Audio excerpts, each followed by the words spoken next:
Take Mass Effect Andromeda, for example.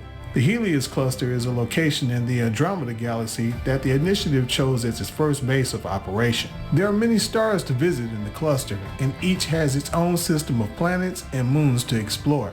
But most planets in each star system doesn't allow the player to land, and even the few that do have strange barriers to block the player from certain areas. Some of these barriers exist in locations not far away from the landing location, which to be honest is kind of strange.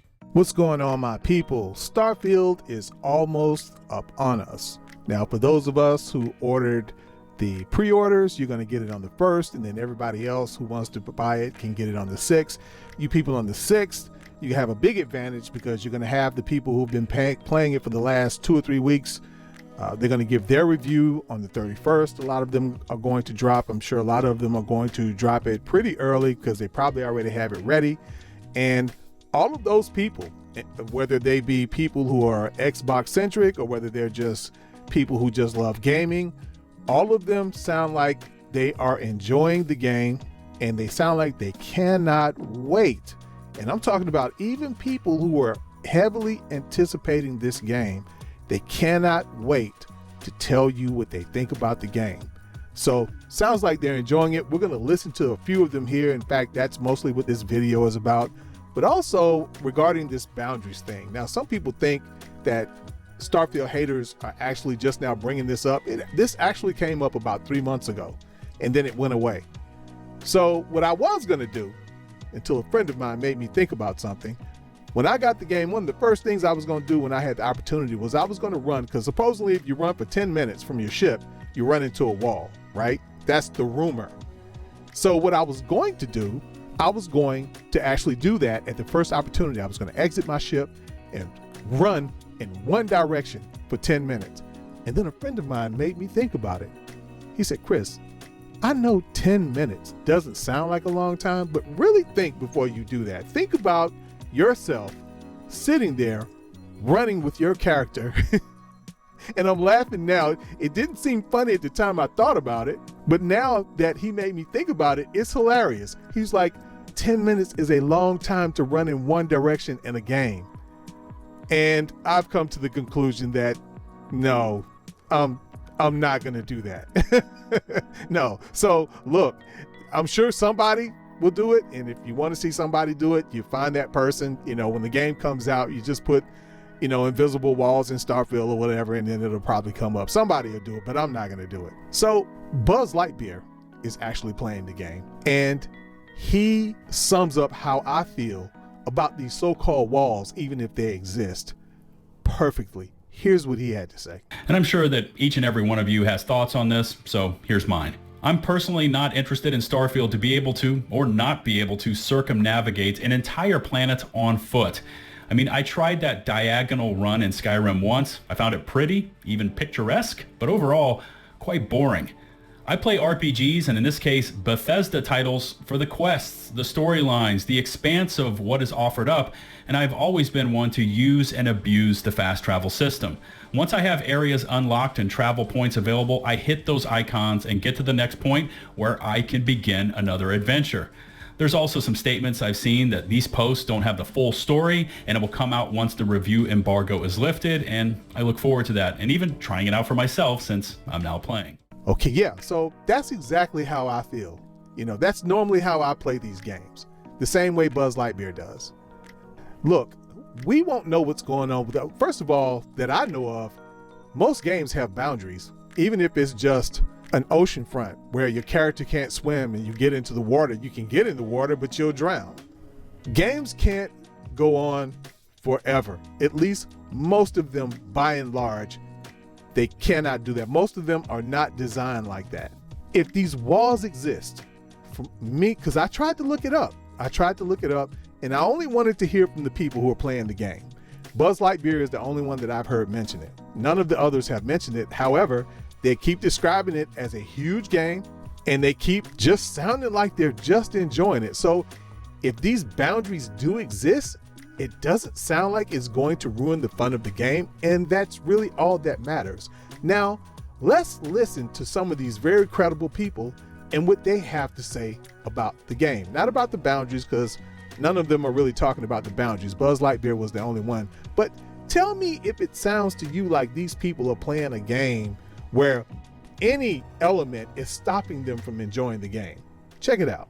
And with this review code, I am obviously now under restrictions for what I can and cannot say about the game because I'm able to now see behind the proverbial curtain.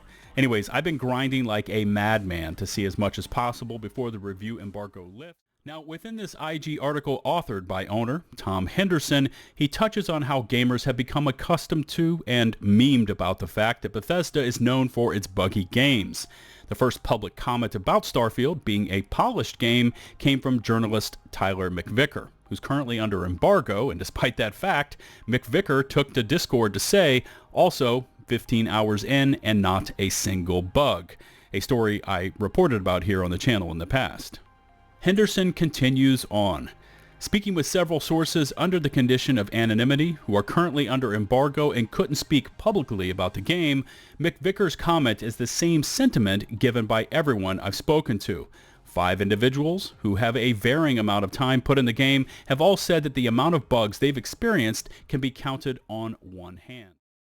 Okay, so let's start at the very beginning. When we got to Gamescom, our first order of business was to visit the Microsoft stand. We were ushered in to the Starfield presentation where we saw the first, I don't know, maybe 20, 30 minutes of the game in a kind of condensed format. Directly after that, we spoke to Phil Spencer and Todd Howard. But let's talk Starfield first. I'm not sure whether this presentation has been made public yet. Possibly it would do by the time you see this. There have been leaks from it though. One thing which, well, first of all, we essentially saw the first section of the game. But one thing that was a bit odd, and we can actually officially break embargo here with the blessing of Todd Howard. Yeah, there's been something going on with Starfield capture, right? Which is yeah. So every time they've shown Starfield, obviously, there's been this thing where the footage doesn't look smooth. We've talked about this before. The trailers have a lot of jitter, and we're like, is there performance problems? The answer is no. That is a problem with the trailers. The actual game does not have these problems. Yeah. All right, so here we go. Yes, I played over 50 hours of Starfield since Bethesda kindly gave me access to the full version of the game roughly 2 weeks ago. And during that time, there's been a lot of speculation around the game. Now, in this video, I'm going to be putting some of your biggest worries to rest about Starfield, how it's running, key features, also very surprising features that have not made it into the launch of a previous Bethesda title. I think a lot of you will be very happy about this one. Now, salutations everybody, it is Maddie here today. I hope all of you are doing fantastic. This is the week. The wait is practically over. Starfield is soon upon us, just days away. I mean, I'm not trying to flex, but I'm already playing Starfield. But that means that my review is dropping Thursday, August 31st, 12 p.m. Eastern Time. Hope to see all of you there because I have a lot of hours clocked in and I got a lot to say. So I'll see you then. But today... Now, these people, and we won't know for sure until all of the official reviews come out on the 31st, they sound like they're enjoying the game. Now, we won't know this for sure until then. Now, get ready for it because I'm sure there's going to be someone who's not going to like the game for one reason or another. Bethesda did send out a lot of codes, and they sent them out early. There's some people who've been playing the game for almost 3 weeks. Most of them have been playing it for almost 2 weeks, and a couple of people, for some reason, got it late. But one of those people who got it late, last I checked in with him, he said he's gotten almost 90 hours. So he was really anticipating the game, and he just sounds like he's just as enthusiastic about putting his review out there as he has always been about the game, period. I mean, he's always been very enthusiastic about Starfield, and the tone that I'm getting in his voice and his mannerism, the same thing when I was talking about Maddie Plays, same thing with him. Maddie is finding some really creative ways to let people know, without revealing too much information, that he is indeed enjoying the game. He doesn't sound like he's run into something like barriers that's keeping him from enjoying the game. And by the way, while I was making this video, I found something else on the internet where now someone put out a video showing themselves running in one direction for 40 minutes and running into a wall. Now, I don't know if that person is the person who's complaining about it, or if that person may have did that because he heard about the 10-minute thing, and maybe they were trying to do it to prove that no, you can run longer than 10 minutes. I don't know, but you got what I told you about as far as like how I feel about the whole 10-minute thing. You get it. I think it's ridiculous, so ridiculous that upon second thought, I was going to do it. Now I'm not going to do it. It's ridiculous. I'm just not going to do it. So you can pretty easily guess. You don't need to be a brain surgeon to know how I feel about someone who would be upset because they can run for 40 minutes and they would run into an invisible wall. That I know of, most games come with some sort of invisible wall. Like I said earlier, you know, there are very few games where you would be able to traverse an entire planet. And people want to talk about Star Citizen.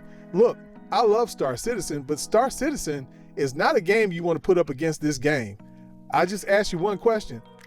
What mission were you playing when you ran around that entire planet? I'll tell you what mission you were playing. No mission, because there is no missions. You have to make your own fun in Star Citizen. You have to be very creative. You have to be like that child that you put in a little playpen and you give him some blocks and some soldiers and he basically just entertains himself. That's what you have to be in Star Citizen.